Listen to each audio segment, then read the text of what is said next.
Hello, ladies and gentlemen. I see some ladies do watch this kind of clip. It's Gert Safari here.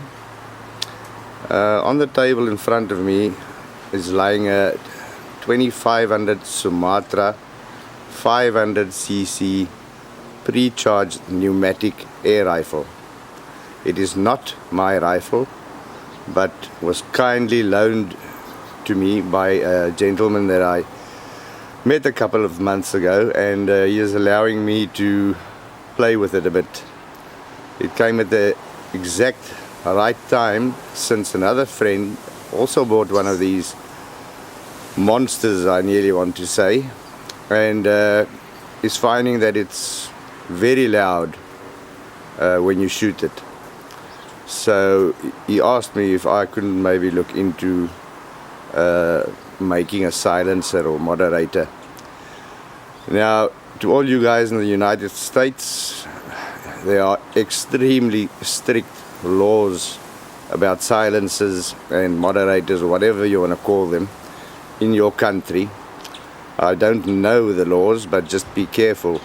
You can't just shove any silencer on, even if it's an air rifle that doesn't need to be licensed. Okay, this particular rifle, the Sumatra, is made in South Korea for a mass-produced rifle. It is really beautifully finished. A person can find fault if you want to. A lot of people don't agree with this, for instance, but I just think it's different, and yeah, I find it quite pretty. You can see that the cutout in the stock is not perfect, but way more than good enough. It serves its purpose. This particular pre-charged pneumatic air rifle is under lever loading. It's the first time that I've used the under lever on an air rifle, and it works just like it should, and it's actually quite neat. Now, the problem, as we say, if you can call it a problem, this gun is very powerful. It shoots 30 grain engine pellets at 970 feet per second to give it around 62 foot-pounds. At the moment I'm shooting for the exercise. I want the pellet to be a bit quicker to really test the effectiveness of the suppressors, and so it's shooting 21.65 grain H&Ns at 1050 for about 53 foot-pounds. The gentleman that loaned me this rifle already had a silencer fitted.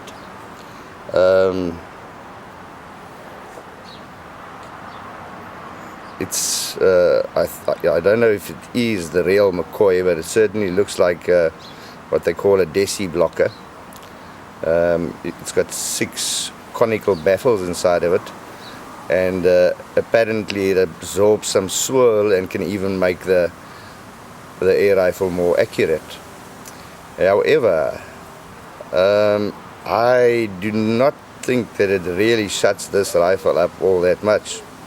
So the next thing I tried is with a Hudson PCP that I bought, actually my very first PCP, I bought it second hand, had this particular silencer on, but of course with a female thread of 1/2 inch UNF, whereas the Sumatra has got a male thread in metric M10 by 1 millimeter. So I just made that little brass adapter simply because I had brass lying around in the shop and not a small piece of alley. And I tried it on the Sumatra, and wow, it really worked. So I pulled this one apart. I don't know who made it. I suspect it was privately made by some tinkerer. And all that we have in this tube is a lady's hair curler with a piece of felt wrapped around it, followed by a washer, followed by a shortened curler and felt again, and then I didn't pry it out. There's another long curler with felt around in the back of the tube. So we know, and I know now that that works. So I tried improving on it, and have not tested it yet. This is a slightly longer tube. The filming is deceptive. It's only about 15 millimeters longer, but it now accepts 3 full-length curlers, and I played with the materials a bit. In the first compartment, I put in what we know as Scotch Brite, or a scouring pad. In the second chamber, after the washer, a nylon washer by the way, I wrapped a stretch fabric around the curler, and in the third compartment I used a thin carpet. So yeah, now we'll do the exercise and have shots with the various silencers or suppressors, and you can decide.